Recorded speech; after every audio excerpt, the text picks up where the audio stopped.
कधी कधी बेअक्कल असण्यात ना लय मोठं समाधान असतं. माणसाला अक्कल आली ना की त्याचं समाधान जातच. तुमच्यासाठी वाटतं तिने निवडून येऊ नये म्हणून.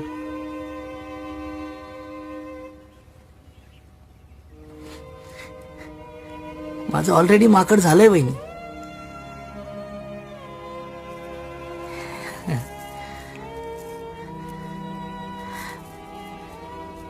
पाळणा बुक केला आपण मस्त. चला, कोणीतरी आहे या घरात ज्याला हे दिसतंय.